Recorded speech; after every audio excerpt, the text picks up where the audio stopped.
In human geography at the University of Tasmania. She'll be exploring how people connect and engage with the night sky as a type of landscape and how that has evolved over time with light pollution. She is also interested in how accessibility to naturally dark skies is becoming a social justice issue as well. Gabby is a board member of Dark Sky Tasmania and also a youth ambassador for the Australasian Dark Sky Alliance, ADSA. Please welcome Gabby to her first star party. Hey everyone, I'm just trying to figure out the best place to stand. Should we go maybe where like Steve is? Yeah. Do you want to move those cushions? Yeah. Oh, good. I don't want to get in the way of the projection. This might be good. So, hey everyone, thank you for having me. I've had a lot of fun at my first star party. I've learned a lot. So if you see me wandering around looking confused in the evenings, if you take me your telescope, I'll appreciate that. And tell me what you're doing. So I had lots of fun last night doing that as well. So I'm pretty new to the space myself with light pollution and especially astronomy. So I've brought another board member of Dark Sky Tas who's been with them since the very start. This is Jennifer, and I'll get her to introduce herself. Hi, my name is Jennifer Nichols. My background is in none of the above, but is in architecture, and I became involved in Dark Skies Tasmania as one of the founding board members through knowing Landon and Stuart, who are on the board as well. Landon's our president, and they're involved in the lighting industry and were incredibly concerned about light pollution.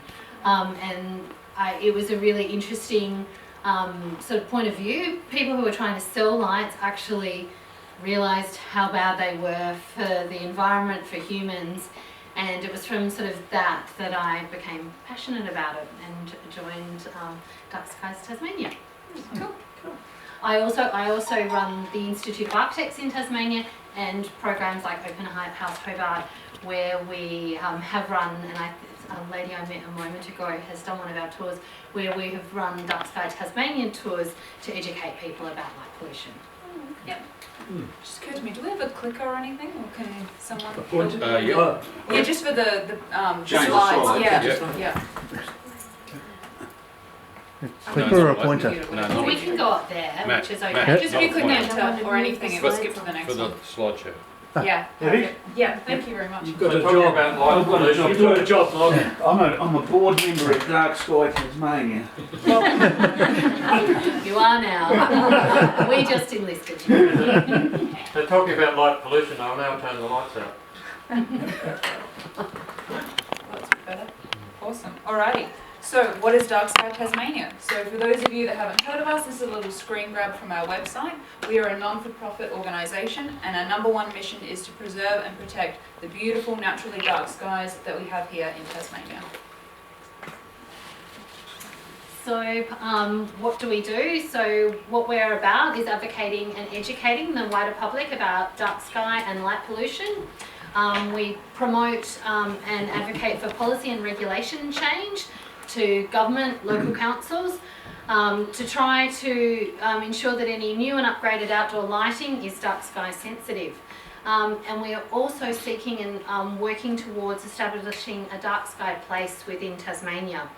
I'm not sure if any of you are aware, but through International Dark Sky Places programs, there's 5 different levels of ranking that you can work towards achieving. The highest one is a sanctuary, so I mean, we would like to be able to achieve any of those rankings as a starting point, but obviously the end game would be to have an area within Tasmania as a sanctuary. It requires quite a lot of coordination and auditing every piece of lighting infrastructure within that place, and also the consent of the owner. So if anyone knows of anyone who owns a beautiful dark parcel of land who would be willing to allow us to do that, please get in touch.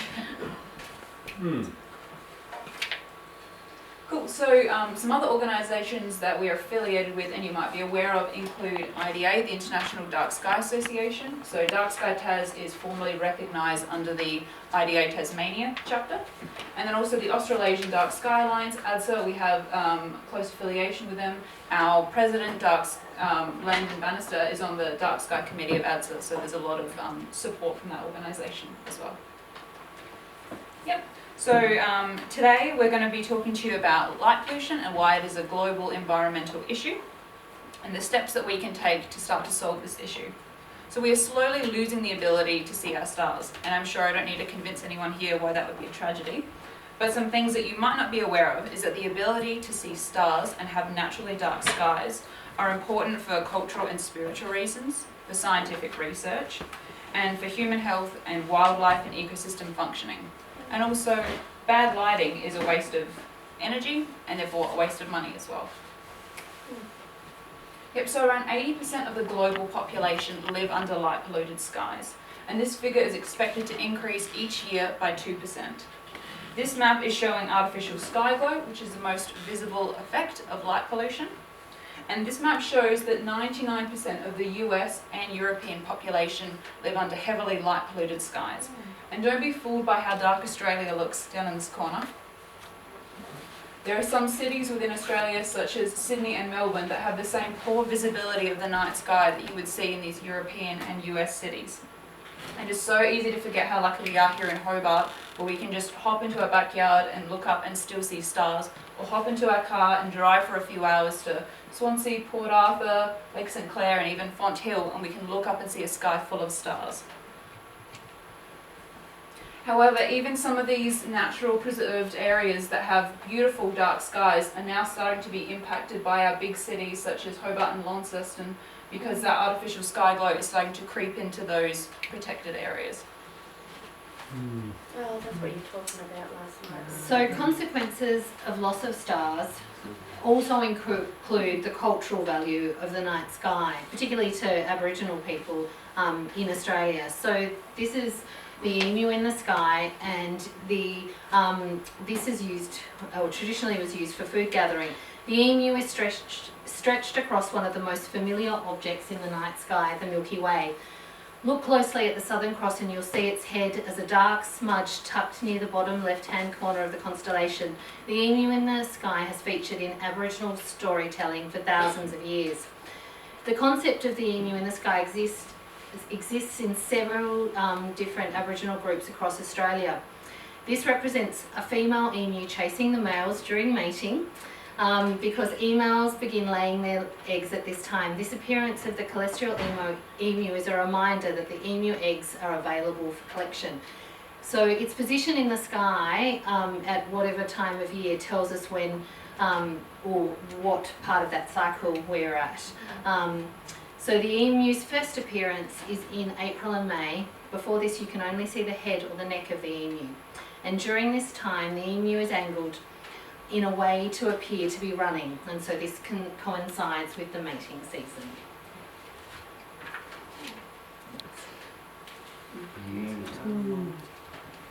So I think this is the most recognisable piece of art or Western art in the world, and obviously it's Vincent van Gogh's Starry Night, or The Starry Night.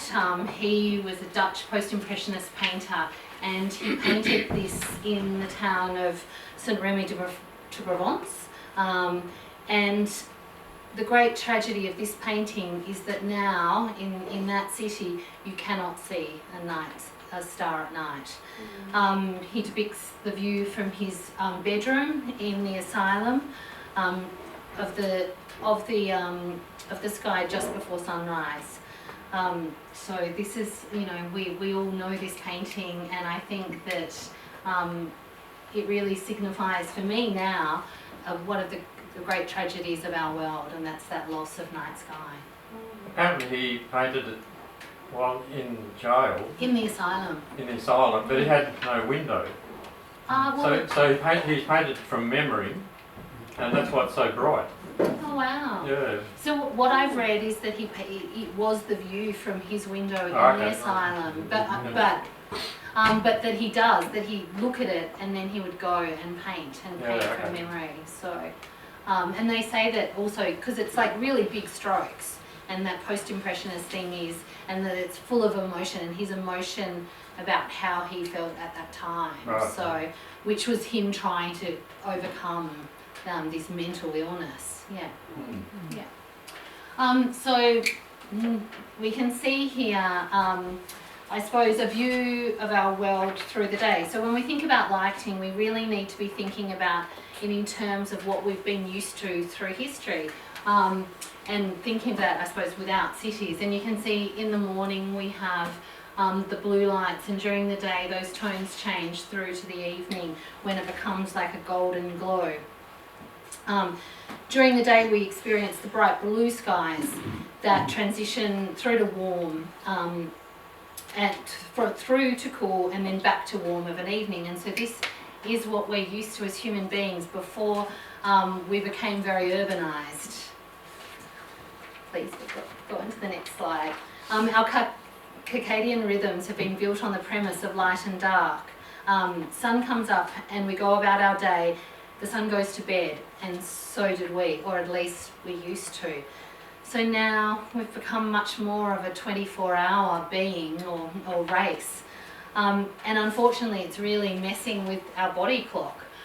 You can see here, and I think it's really quite fascinating, even if I start to talk about bowel movement, but it's really interesting. You can see, you know, at 6:45 a.m. that we have our sharpest rise in blood pressure.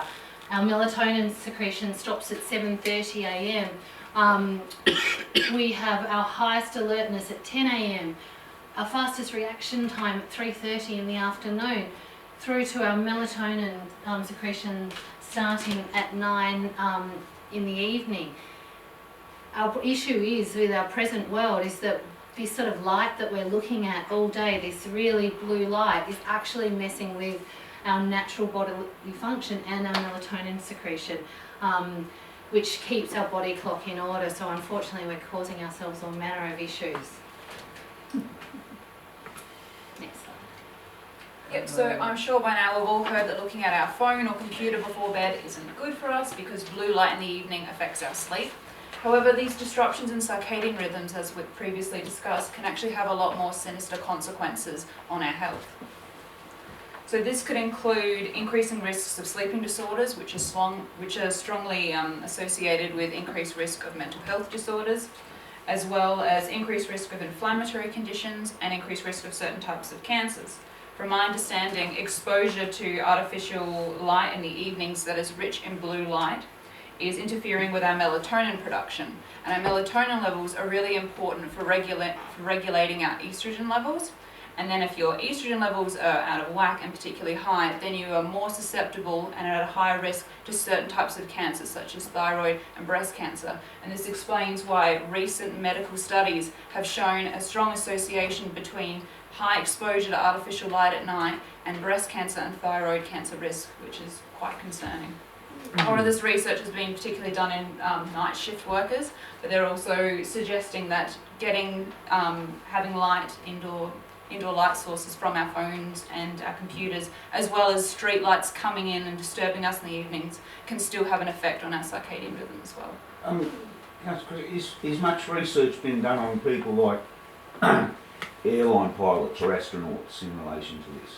I'm not sure, that's really interesting. Because I know there are risks from working in the airline industry from some people who work as stewards and stuff like that. There are higher risks of certain cancers and higher risks of infertility. I can imagine, because that would be more factors of like changing time zone as well. Time zones and radiation. Yeah, they do. There has been some really, I'm no chronobiologist, but there have been some really interesting studies on circadian rhythms and even jet lag, small jet lag we get just from daylight savings and our body adjusting to that. And even if you're working at 9 to 5 and then on the weekend you're starting to sleep in and there's that shift in when you wake up, you can already see effects in that in the body. So I'm sure that research is done. Yeah. So I know I'm retired, so I'm happy for daylight savings. So look, I can actually add to this. The Americans with their nuclear submarines, which are submerged up to 6 months at a time, they've had to pay attention to this. Not only the rhythms of light, but also the intensity of light and the wavelengths. Yeah. And there are deep studies on this, which you might find it interesting to have a look at. So they've gone to it in great degree because obviously they want to keep their people on these submarines healthy. Yeah. And they're submerged for 6 months. So Yeah. so it has been done. Yeah. And it must affect the astronauts on the International Space Station too. Yeah, I'm sure it does. Yeah, because they wouldn't have a sun cycle at all. No, that's right. I think Landon was talking about how certain countries that have 24 hours of darkness would actually use lights and artificial lights that are rich in blue light to sort of mimic those natural cycles. So you would get that decrease in melatonin during the day, similar to what you would get when you hop outside. So to like use that to our advantage as well. Yeah, well, they have high mental health problems. Sorry? They have high mental Yeah. health problems in those areas because there isn't the day and night for half the year. Yeah, absolutely. There's a lot of research of exposure to the sun and mental health, so that is really The trouble is, how many of us in this room are guilty at looking at our phones after we go to bed? Yeah. Well, it probably Well, it's not even, doesn't want that. to It's we're up during the day and then we're up late at night looking through our scopes. Yeah. Yeah. Then when we get into bed, Well, you shouldn't take your phone to bed, mate. it's also an alarm clock. Yeah. Just goes to show how much we rely on I think that for me, what it does is it makes me be more mindful about what I choose to do. And, you know, if I notice that my body feels like it's out of whack, or things like going to the toilet during the middle of the night actually can be affected by And your annoying. use of that blue light of a nighttime, which is also annoying, but it is actually affected. It is something that contributes to that because it's throwing that natural body balance out. Yeah. Yeah, so Even making small changes like when the sun starts to go down, I turn off my big main light and just use lamps. And that's just like a natural way of, instead of going from like all of this light to pure darkness straight away and why am I falling asleep, having those gradual changes is definitely helping. Brightness all the way at the bottom on my phone, just before bed. So those little things do help. Next slide. Yeah. So light pollution isn't just affecting humans as well, it's having a big effect on animals. Over 600 species of animals have all been studied, and all of which have shown to have a negative impact from artificial light, and sometimes even really, really low intensity of artificial light as well, which is particularly concerning.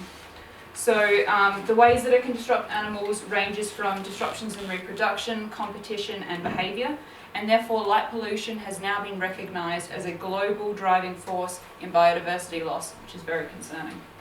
So I also wanted to point out that a lot of animals can see within the UV spectrum and also within light that appears blue to us, and not as many can see within the infrared spectrum or light that appears red to us. So this is really important when we're considering the type of lighting we want to include and the blue light content, because that has quite a big effect on our circadian rhythms as well as can be quite disruptive for a range of different wildlife as well. Yep, so this very sad picture is an example of the effects of light pollution on wildlife. This was taken from an incident that occurred in from one building in one night in Dallas, Texas. So this building had recently upgraded their lighting facade, and unfortunately birds were disorientated by all this new light, and they either crashed into the building itself or became disorientated and circled the building until they were exhausted. And then unfortunately this is the result, and this isn't uncommon to see in a lot of places that have skyscrapers. That's awful. Yeah, it's really sad. And quite recently, something similar happened with the Tasman Bridge in Hobart. It was a few years ago now, and it was the migrating mutton birds, I believe. What happened? Well, they crashed into the bridge and died. That's They were right. all dying, and people were collecting them. And it was there was an article in the Mercury about it at the time. So there was a change in the lighting on the bridge, or? Look, I don't know the specific reason, but I don't think there was a change of lighting, but they became disorientated in their migration and got caught in the lights of the Right, bridge. okay. I don't know if does that happen annually. I don't actually know the answer, but I know on this particular year there was a large number of birds that were found dead.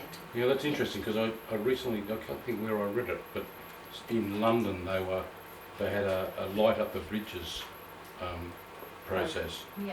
and so I'm assuming some of them were lit with white light normally, but not all of them were, and they were lighting them up in different colours. So they got the ribbon up the river, you know, up the Thames, and so that's not just one bridge; it's a whole series on. That must have been horrendous for the birds. Yeah. Yeah, I think lighting on bridges can be particularly problematic as well, because then you're going to have that spill light going into your water source. And then I read somewhere that when, if you imagine getting up in the middle of the night and it's pure darkness, and then you turn on your light and it takes you maybe like 40 seconds to adjust, apparently with amphibians that can take up to 40 minutes, that adjustment. So then you can imagine within that time how disorientated you feel going from pure darkness to really bright light. So in that time they're incredibly vulnerable to predation. So bridge lighting can be a really big issue, and so we obviously need lights for safety, but there's going to have to be a balance with maybe shielding the light so we're not spilling over into the waterways. It's a big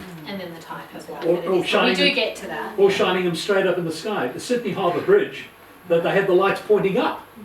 So the sky glow is incredible from that thing. It's just awful. Yeah.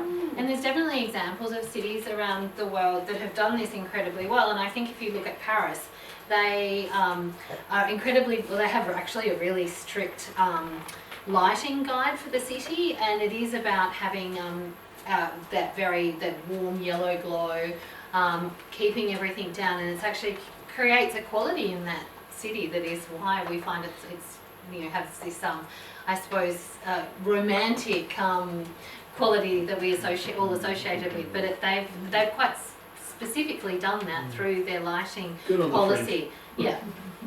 On that point, is the type of lighting like incandescent or sodium or LED make a big difference? It does, and we will do talk we about get it. to Don't that worry. in a minute. Bloody LED. Your questions will be answered. Yeah. So these mass mortality events of birds have prompted a range of different lights out programs during the US, which is really great to see. So these, what's involved with these programs is talking to building owners of and discussing with them whether they could turn off their lights during migration periods so we can reduce that bird mortality that we had seen previously. There was a guy came here from Arizona, and he went out into the desert there, and he could see his shadow on the ground, but there was no moon at night time. Starlight. And he realised that starlight was creating his shadow. That's It's so dark. Yeah. Yeah. That scared him. Well, actually, children it's really sad, really, in some cities get frightened when they go somewhere and they see the stars in the sky because they've never seen them before and they're terrified. I mean, how There was an terribly incident sad. in Los Angeles many years ago where there was a power cut, and apparently people were ringing 911 like mad, saying they're seeing this strange thing in the sky, or they're being invaded because they'd never seen the Milky Way before. Yeah. It's funny but really sad. Yeah. But extraordinarily sad.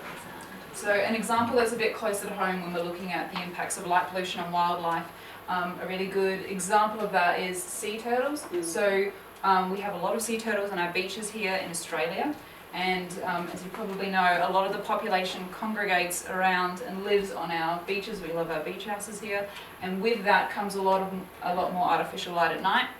And turtles need quiet, dark beaches for having their eggs, as well as the little hatchlings also require dark skies so they can find the water. They rely on the light that's created from the moon rippling on the water to guide them to the sea. However, now that we have all of these artificial light sources, turtles are becoming confused and disorientated and start to follow these other light sources that are now brighter than the moon, thinking they're being led to the ocean and then actually being led onto roads, and a lot of them die before they ever make their way to the water, which is really sad. So this has prompted the recent publication of the National Light Pollution Guidelines for Wildlife here in Australia. This was published last year, which is really great to see. And this focuses on a range of migratory species, and it provides guidelines for what different companies can look at and conducting environmental impact assessments when installing new lighting in areas that have vulnerable species. So it's good to see that work being done here. So it is estimated that 30% of all outdoor lighting is misdirected, resulting in not only unnecessary burden on our energy resources, but also the embedded energy of the luminaires producing this waste. This tweet is really just identifying that from an aeroplane, how much light you can see. and that this light is wasted because humans don't inhabit the sky generally. We're ground dwellers, and so this really is only showing just how great that wastage is. I love this image. So this is basically showing a sort of fairly typical street light. In our towns and cities we have many of them, and you can see here in the diagram the light that's being directed downwards is quite useful and helps us walk around and see. Then you've got 10% of that that's sort of in this area here is glare, and the other 40% is helping the birds see, which they don't really need that assistance. Next. This is really interesting. So what we see here is actually, we're seeing I see a typical sort of suburban house. I see it's got quite a bright and very glary outdoor light, but not untypical of any suburban house. I see a fence and a gate, some shrubs. But what's really interesting is when we go to the next slide and we can see the effect of that glare. Is that your next door neighbour, Brenda? Yeah. Several mine, I think. So same house, same fence, shield the glary light, and we can actually see that there's a person standing there. And I feel there's this absolute misconception that light provides safety, and particularly at this time in our world where obviously it's highly a big issue in our media is safety of all human, but in particular women. And actually our lighting is not really helping that, because the glare of much of our city lighting is actually blinding us and stopping us from being able to see. The photo always gives me chills. Just like, Yeah, I didn't know it was there. I think McCab's the lady who did the Dark Skies walk with us one night. We actually go to a site in Salamanca, and we actually we have one of our members standing near this light, and we actually show this in person. It's really fascinating. So, yeah. Maybe that person standing there is a tad creepy. Well, unfortunately, it kind of makes them look creepy because we just had no idea they were there to begin That's with. not me, by the way. Slingshots work wonders with lights like that. So what can be done? Well, to put it simply, we need to improve our lighting. And we acknowledge that getting rid of all lighting isn't realistic, and in often cases it isn't safe, because lighting is important for nighttime workers as well as commuters. But we can make changes to our lighting that will reduce the amount of glare and wasted light and have the smallest amount of impact for human health as well as animals. And this can include shielding our lighting so we're not having that glare and that wasted light. It also includes being more considerate when we're looking at the colour temperature of our light, which I'll go into a bit more detail later. Also the intensity, let's have it at the minimum intensity required for that particular activity that's still compliant with the Australian lighting standards. And also consider whether to use timed lighting or sensors. And something that I actually forgot to mention before is that in Australia, 20% of our daily energy use is attributed to outdoor lighting. So that's an enormous amount of our energy use. 30% of that lighting is wasted, and by that we mean it is lighting areas that simply don't need to be lit. So therefore, if you look at Australia, 6% of all energy use in Australia is actually not needed. So at a very, very simple level, the saving to society, to our economy, would be significant if we reduce that. Help balance the budget. It would definitely help balance the budget. Nothing will balance the budget. So here's a good example where we could make some changes to this lighting. We've got potentially over times that are off peak, maybe sensor lighting would be more appropriate as opposed to having this whole car park completely lit and no one around for miles. So the importance of colour. So to go into a bit more detail about blue light, the reason why it's so disruptive for humans and for wildlife is because daylight is typically rich in that sort of light. Therefore, when we have really blue-rich sources of light, it tricks the body into thinking it's daytime, suppressing melatonin production. So therefore, the reason why when we go outside to do our observing, we have red torches, and that is because that's typically mimicking the sort of light we would get from moonlight. Therefore, it's less disruptive. Or campfires. And campfires, exactly. So it's less disruptive on our circadian rhythms and less disruptive for nocturnal species of animals as well. So also when we're talking about the colour of light, people often talk about the CCT, standing for correlated colour temperature, which is... So something that we can all do to reduce light pollution in our city includes looking at our own outdoor lighting when we get home and consider whether lighting is needed at all. And if so, is it needed all night, every night? Could it be sensor lighting? And consider whether the lighting is quite blue-rich or whether warmer bulbs might be more appropriate. If you'd like more details about best practice lighting guidelines for your own home, I'd encourage you to check out ADSA, the Australasian Dark Sky Alliance. There's some great free resources there, so very helpful. And also, if you're interested in learning more and supporting our community, we would be greatly appreciative. We have some very affordable memberships. If you're curious, it's all available on our website. And also we're looking for more board members, and we don't have any amateur or professional astronomers on our board, so And you we could would be the love first. some. Exactly. There you are, Mark. What? Oh, we've already got one. Don't need any more. Yeah, but he hasn't paid his $30 yet. And if you're interested in learning more about light pollution and lighting research, you're welcome to follow us on any of our socials. We post news articles as well as astrophotography every week. So yeah, come check us out if you're interested. Thank And you. we are having a dark sky night with the Dark Sky Tasmania, aren't we? Yeah, we're planning on doing an event. We didn't get the funding for the one that we were considering doing in the middle of the year, but we'll be in discussion of putting something together with both of our groups. Yeah, So that'd it's be fantastic. A phrase you might consider with your studies about the light and human history. I would suggest that it's an ancestral right to have a dark sky. Absolutely. Yeah. Yeah. Awesome. And so, and I did forget to mention, like, so for me, I come from a Tasmanian Aboriginal background, and obviously, you know, it's incredibly important, the stars, traditionally, but also that warm light, the fire, the moon, it's all so important. So Yeah.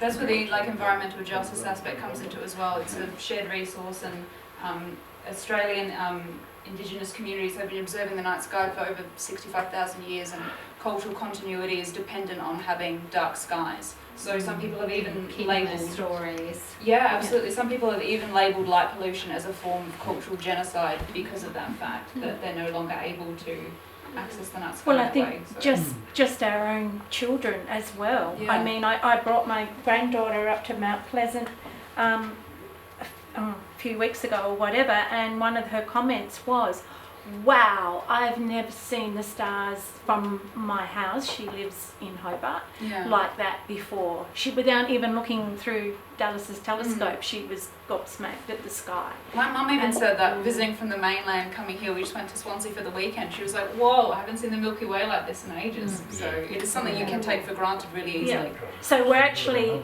got a generation of children coming up that won't be aware of that if we don't do something. And they're saying about that light pollution is growing at a rate of 2% per year. So if we keep going like this, actually even in Hobart, we're not going, our children. Yeah, well, I was waiting for a will pause not to be say, able to. I mean, and that's just Hobart, so. And that's just Hobart, where we're incredibly fortunate. Yeah. I don't know if you noticed last night, but over They've in got that away. direction you can notice it creeping in. Yeah. It's already It's so coming. far away, Yeah, and you drive for, hours to get here and you think you're in the middle of nowhere, but you look over there and you can still see it. Yeah. And like we said, we could just reduce that by 60% by just getting rid of that wasted, that you don't actually need, that doesn't have a purpose. that has no purpose and not helping anyone. And that's without even changing a light bulb. And the other week, Anyone who's lucky to see the aurora last Wednesday night, that was a G3 aurora, they could see it from New South Wales. But from the mainland, they can only see the top of the aurora, which is red, and that's written into the Aboriginal mythology in their Dreamtime stories. They talked about the fire in the sky, so they're looking at the tops of the auroras from the mainland. Indigenous astronomy is fascinating. but Gabby, you would have noticed when you came out to Mount Pleasant the other week, the light pollution coming off the airport now on its own, and from Sorrel, and then from It's slowly creeping into Mount Pleasant as well. Yeah, And the people- borders, yeah. And people that drive in with their headlights on. How rude. Guys, I think we better start wrapping up now. Yeah. Thank you so Thank much. you very Right. much.